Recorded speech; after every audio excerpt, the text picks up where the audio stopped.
अस्सलाम वालेकुम dear students, क्या हाल चाल है। उम्मीद है आप सब खैरियत से होंगे। मैं हूं हुसनैन तुफैल और आप देख रहे हैं P&M लर्निंग। ठीक, तो आज हाजिर हैं एक नए लेक्चर के साथ। क्लास 10th है जी, फिज़िक्स का लेक्चर है हमारा। ठीक है, सिंपल हार्मोनिक मोशन की खुसूसियात और इसी के साथ ही हम कुछ इंपॉर्टेंट शॉर्ट क्वेश्चंस भी आज डिस्कस कर लेंगे।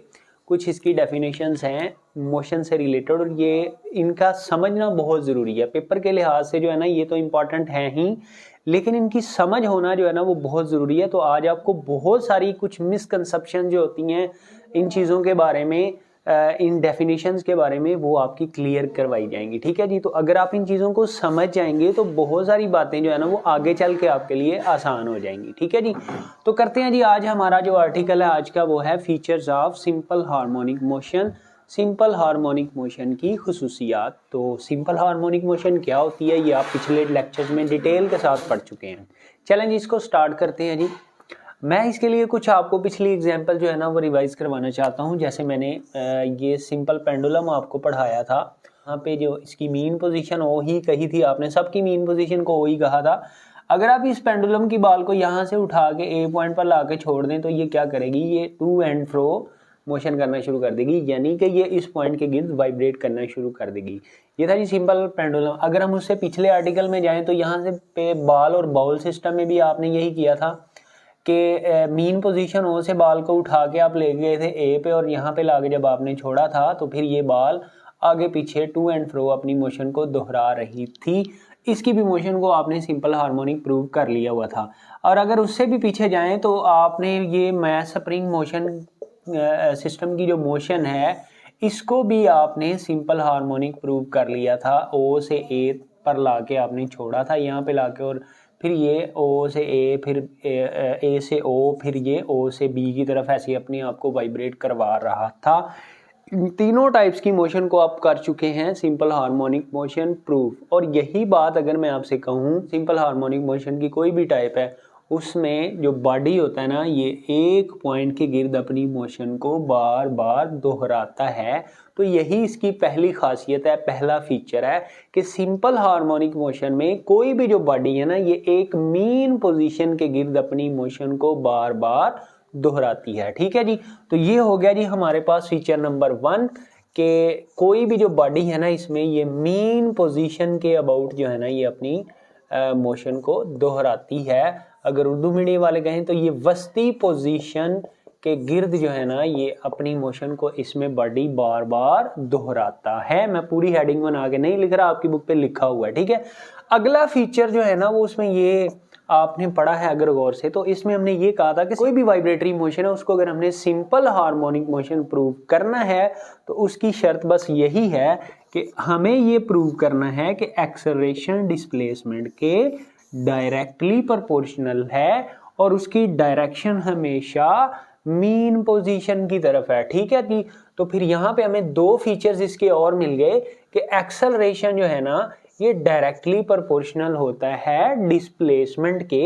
अब ये क्या बात है कि डिस्प्लेसमेंट के डायरेक्टली प्रोपोर्शनल है, तो यहाँ पे आप देख लेंगे कि अगर हमने मैक्सिमम डिस्प्लेसमेंट के थ्रू इसको खींच लिया ना तो इस मुकाम के ऊपर सबसे ज्यादा डिस्प्लेसमेंट है। ठीक है, तो यहाँ पे हमें क्या इंफॉर्मेशन मिल रही है कि जहाँ पे डिस्प्लेसमेंट सबसे ज्यादा वहां पे एक्सेलरेशन भी सबसे ज्यादा। तो डिस्प्लेसमेंट सबसे ज्यादा कहाँ पे होता है, एक्सट्रीम पोजीशन पर। ठीक है, इंतहाई पोजीशन पर।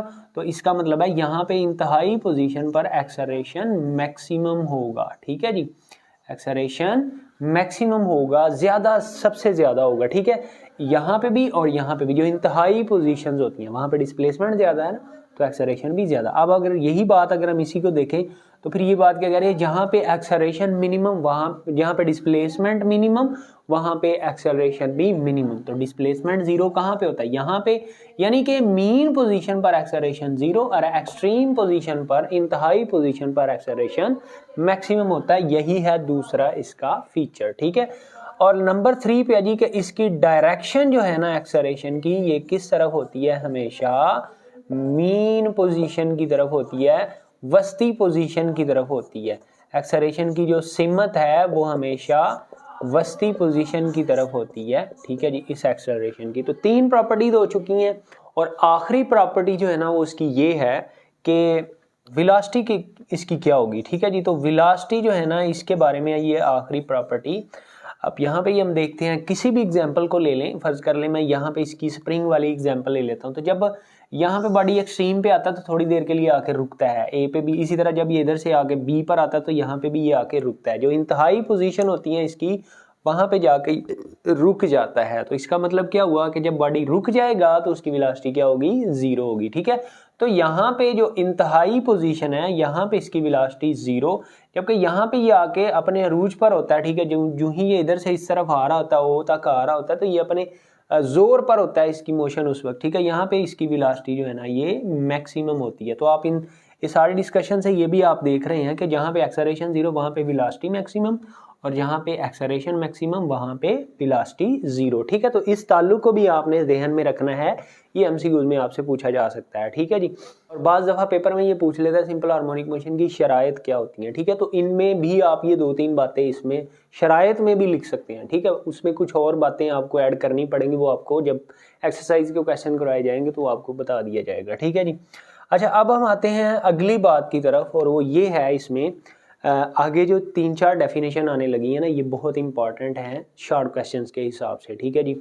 जिनमें है जी vibration, time period, frequency, amplitude, ये 4 डेफिनेशन जो है ना इनको समझना बहुत ज़रूरी है। आपकी बुक में लिखी हुई हैं डेफिनेशन, आपने रट्टा नहीं मारना, इनको याद कर लेना। स्टूडेंट्स ऐसा ही करते हैं कि पेपर के लिए इनको याद कर लेते हैं, लेकिन इनको समझना बहुत ज़रूरी है। अगर ये समझ में आएंगे ना तो आगे पूरे चैप्टर में आपको बहुत सारी चीज़ें जो है ना वो क्लियर हो जाएंगी, ठीक है जी। तो पहली डेफिनेशन जो है ना ये है टाइम पीरियड की। जी स्टूडेंट्स, तो यहाँ पे मैंने हेडिंग्स बना के लिख दी है इन चारों डेफिनेशन की, वाइब्रेशन, टाइम पीरियड, फ्रीक्वेंसी और एम्पलीट्यूड। इनमें ये जो 2 डेफिनेशन है ना इनका आपस में बड़ा एक लिंक है, और इसी लिंक को मैंने आपको आज समझाना है, ठीक है। ये समझ में आ गया तो समझ लो आगे चल के बहुत सारी चीज़ें आपको क्लियर हो जाएंगी, ठीक है। सबसे पहले हम करते हैं वाइब्रेशन क्या है, ठीक है जी।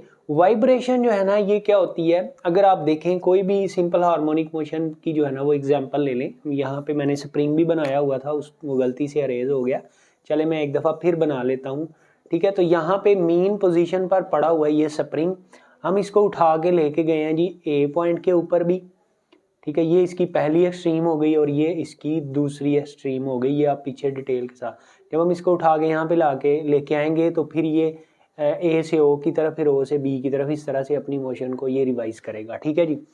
चले कोई भी सिंपल हार्मोनिक मोशन की आप फिगर ले लें, कोई भी एग्जांपल ले लें। मैं यहाँ से शुरू करता हूँ, ठीक है। ये पेंडुलम मैंने बनाया हुआ है, जब यहाँ से हम इसको उठाते हैं और यहाँ पे ला के रखते हैं, ठीक है, इसको छोड़ने से ये दोबारा ओ की तरफ आता है, फिर यहाँ पे आके रुकता नहीं है। क्यों नहीं रुकता, ये सारी डिटेल आपको बताई हुई है इनर्शिया की वजह से, ठीक है। फिर यहाँ पे ये इस नई पोजीशन बी की तरफ जाता है, यहाँ पे थोड़े टाइम के लिए रुकता है और फिर ये अपनी मोशन को बार बार दोहराता है, ठीक है जी।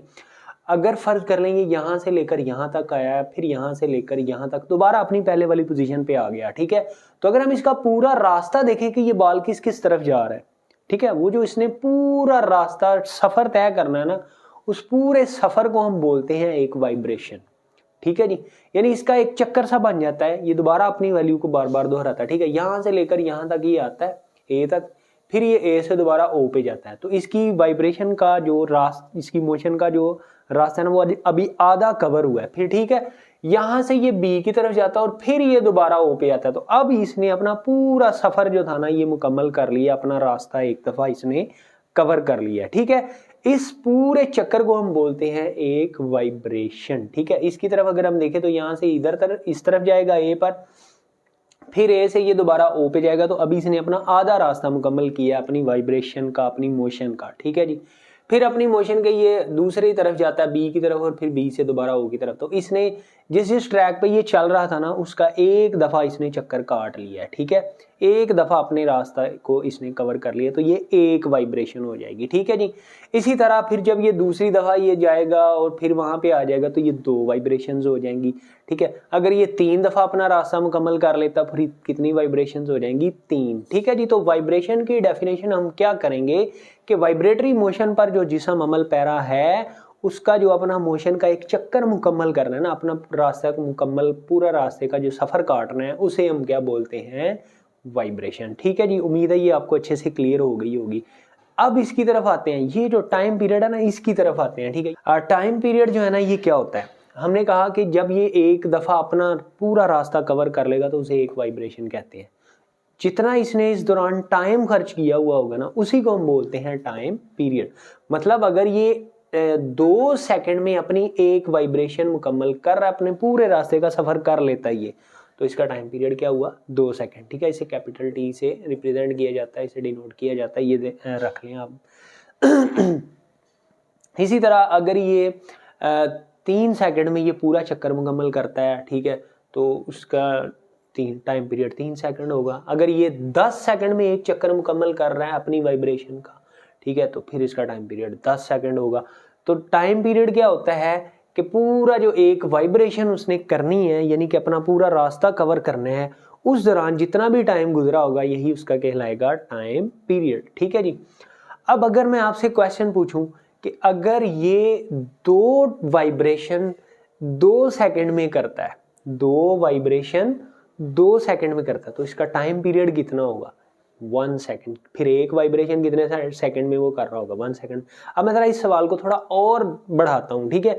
अगर ये एक वाइब्रेशन, अब 2 वाइब्रेशन 10 सेकंड में करता है मुकम्मल, 2 वाइब्रेशन 10 सेकंड में करता है, तो इसका मतलब क्या हुआ? फिर एक वाइब्रेशन कितने टाइम में करेगा? 5 सेकंड में, तो इसका टाइम पीरियड कितना हुआ? 5 सेकंड। जी, अगली चीज आने वाली है, इसकी तरफ जरा गौर करनी है। फ्रीक्वेंसी। What is frequency? याद रखें, फ्रीक्वेंसी जो है ना, ये तादाद को बोलते हैं, ठीक है जी, तादाद को बोलते हैं, ठीक है। अगर इसका लफ्जी मतलब की तरफ जाए, अगर इसकी डेफिनेशन की तरफ गौर करें तो ये थी एक चक्कर में, एक वाइब्रेशन में टाइम कितना है, सेकंड्स की तादाद। टाइम का यूनिट सेकंड है ना, सेकंड की तादाद। लेकिन ये इसका उलट है, ये है एक सेकंड में वाइब्रेशंस की तादाद। अगर एक बॉडी एक सेकंड में 2 दफा वाइब्रेट कर लेता है, उसकी फ्रीक्वेंसी होगी 2। ठीक है जी। अब फ्रीक्वेंसी का यूनिट जो होता है ना, ये हर्ट्ज होता है। तो अगर कोई जिस्म एक सेकंड में 2 वाइब्रेशन कर रहा तो उसकी फ्रीक्वेंसी 2 होगी। अगर एक जिस्म एक सेकंड में 10 वाइब्रेशन कर रहा तो उसकी फ्रीक्वेंसी 10 होगी। 10 दफा ये वाइब्रेट कर जाता है एक सेकंड के अंदर, ठीक है, तो ये होगी उसकी फ्रीक्वेंसी। ठीक है, इन दोनों में दोबारा एक दफा मैं करवा रहा हूं। ये था एक वाइब्रेशन में सेकंड्स की तादाद, यानी कि टाइम कितना है, ठीक है, और ये क्या है? एक सेकंड में वाइब्रेशंस की तादाद। ये था एक वाइब्रेशन में सेकंड्स की तादाद, और ये है एक सेकंड में वाइब्रेशन की तादाद। दोनों एक दूसरे के उलट हैं।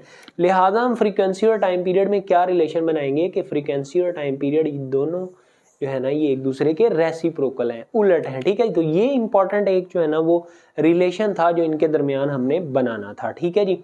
फ्रीक्वेंसी का यूनिट जो है ना, ये हर्ट्ज होता है। लास्ट पे आता है जी एम्पलीट्यूड। ठीक है जी। अब जब हम इस किसी भी जिस्म को जो वाइब्रेट कर रहा है, वाइब्रेटरी मोशन पे अमल पैरा, जब हम उसको पहली दफा उठा के लेके आते हैं ना, तो यहां तक इसका मैक्सिमम डिस्प्लेसमेंट होता है। ठीक है जी। लेकिन जब ये एक वाइब्रेशन कवर करके क्या दोबारा ए पर आ पाएगा? नहीं, क्योंकि इसकी एनर्जी भी तो ज़ाया होनी है ना फ्रिक्शन की वजह से, तो ये दोबारा ए तक नहीं पहुंच पाएगा।